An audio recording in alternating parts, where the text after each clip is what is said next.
Hello and welcome back to the GT Aviator channel, the channel where I showcase my adventures, my trials and tribulations of flight, and what it really means to me to be a microlight pilot.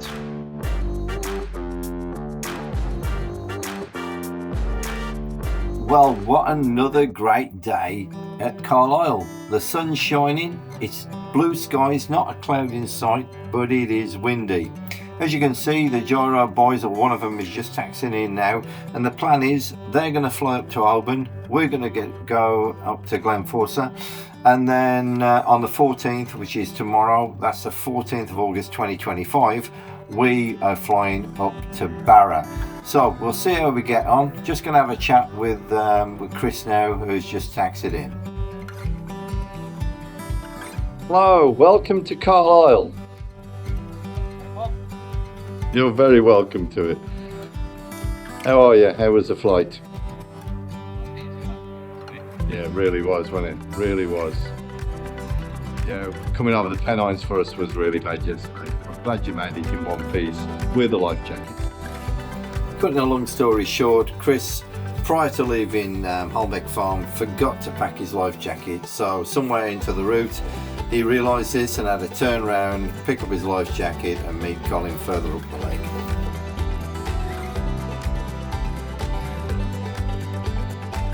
After Colin parked up, I tried to have a chat with him about how his flight went from Holbeck Farm, but he was too busy with the Cavalon sorting it out and trying to organise fuel. But we did meet up in the terminal for a cup of tea before we all set off to our destinations.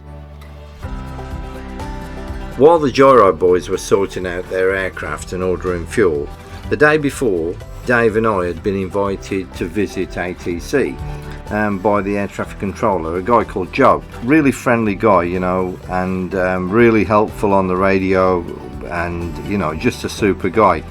Anyway, he showed us around ATC, a little bit sparse, but, you know, this is not Heathrow, this is a regional airport, but he's got everything there he needs, you know.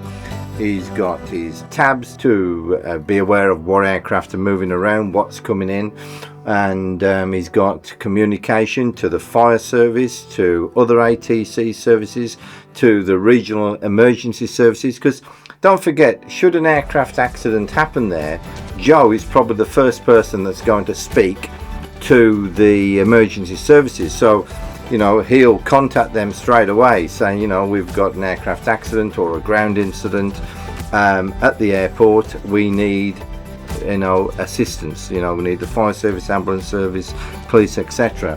So it's quite a responsible job up there. And to be honest, you know, Joe is such a calm sort of a bloke, I'm sure if anything was to happen there, he'd be off to sort it out. But anyway, if you ever go there, if you ever fly into Carlisle, take a visit up to see Joe, because it's a really interesting setup he's got up there. Anyway, thanks Joe for showing us around. We look forward to seeing you on our next visit. So, after saying our farewells to Joe and the rest of the team, after refueling the aircraft, it was time for me and Bugs to get on our way to Glenforsa. Unfortunately, the recording of the RT failed, so there is no recording, but I'll try and do the best I can with the voiceovers as I'm doing now. And we just got permission to taxi and hold at Foxtrot.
after Gretna, it was west onto the Firth of the Clyde.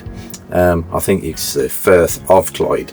And on the way, there's some fantastic reservoirs, and scenery is unbelievable. And we're not even on the rear rugged part of the west coast of Scotland. Anyway, we are crossing the Firth of Clyde over to Arran.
So we've just flown over Tarbert and we're heading up towards Loch Gilphead.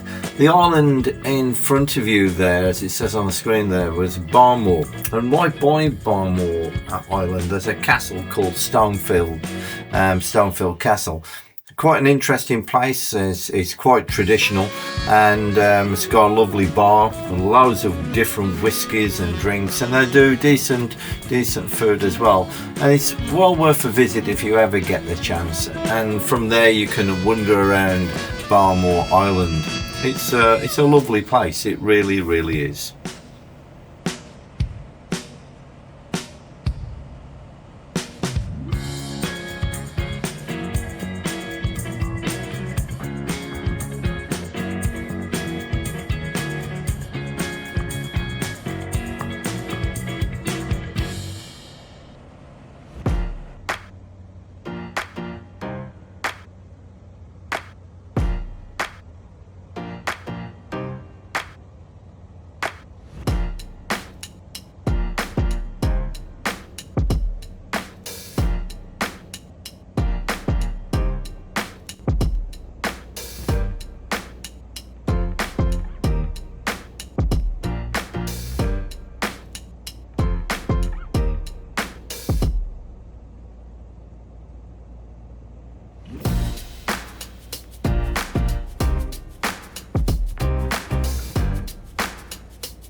once Colin and Chris had landed at Oban, they decided they wasn't going to fly to Barra the next day, and was to spend the day in Oban and fly up the Great Glen and fly on to Perth, Carlisle and home.